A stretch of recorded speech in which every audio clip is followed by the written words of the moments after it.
আরে কি হয়েছে? বোবা হয়ে গেলে নাকি তোমরা সবাই? কথা বলছো না কেন?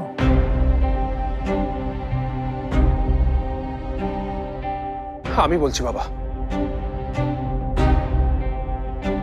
তোমার সাথে কি হয়েছে আর এর জন্য কারা দায়ী? বাবা, তোমার সাথে যা হয়েছে তার জন্য দায়ী এই দুইজন, তোমার বোন আর তার যোগ্য মেয়ে। ওরা মিথ্যুক বাবা, ওরা ঠকবাজ, আর ওরা একটা ক্রিমিনাল।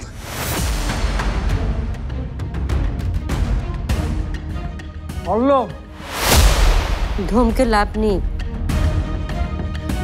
পল্লব ঠিকই বলছে।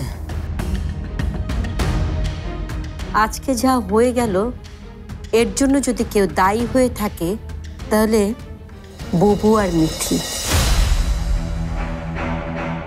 ছি ছি বুবু, এমন একটা ব্যাপার যেটা কাউকে বলাও যায় না। একটু আগে তুমি যে লোকটাকে দেখলে, ওই ফয়েজ আলী, ফুপির কাছে ওই লোক 40 লাখ টাকা পেত। শুধু তাই না, টাকা দিতে না পারায় ফুপি ওই লোকটার সাথে মিথিলার বিয়ে পর্যন্ত দিতে রাজি হয়। এমনকি তাদের মধ্যে আংটি বদল পর্যন্ত হয়েছিল। আর তারপর তারা ওখান থেকে পালিয়ে এসে এখানে ছিল লুকিয়ে। কোটি কোটি মানুষের ভালোবাসায় ফ্রিজ, টিভি এবং এসিতে দেশের 1 নম্বর ব্র্যান্ড ওয়ালটন। আর ওই লোকটা এসেছিল টাকাগুলো নেয়ার জন্য, আর আসার আগে তোমাকে কিডন্যাপ করেছিল সিকিউরিটি হিসেবে।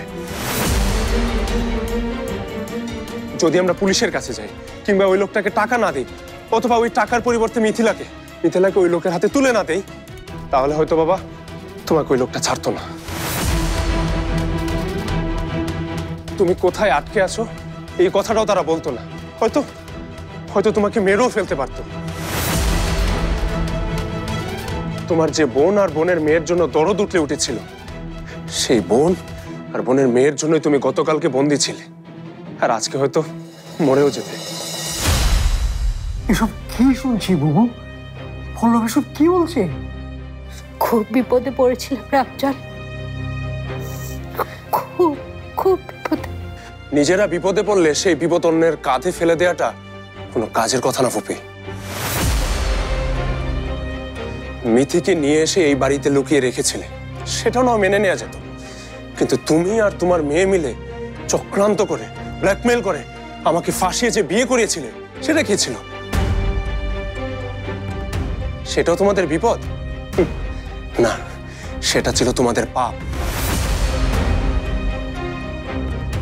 আর সেই পাপে না জেনে না বুঝে বাবা তুমি, মা তোমরা আমাকে ঠেলে দিয়েছ। আমি তোমাদের আগেই বলেছিলাম, কিন্তু তোমরা আমাকে বিশ্বাস করলে না। তোমরা বিশ্বাস করলে ওই দুই ষড়যন্ত্রকারীকে। চক্রান্ত, ব্ল্যাকমেল, মানে কি করেছে ওরা তোর সঙ্গে? ও, তুমি এখনো বুঝতে পারছো না বাবা ওরা কি করেছে আমার সাথে? এই মিথি, বল বল বাবাকে, তুই কিভাবে আমাকে ফাঁসিয়েছিস বিয়ে করার জন্য? বল বল, ওই দিন আমার ঘরে কি হয়েছিল সেই সত্যিটা বল তুই।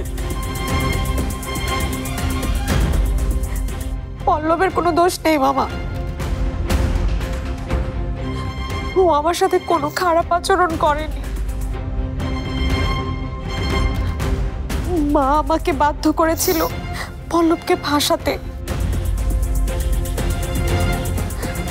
পল্লবকে ফাঁসিয়ে যেন বিয়ে করে আমি এই বাড়িতে থাকতে পারি, এই জন্য এই সব কিছু করেছি আমি।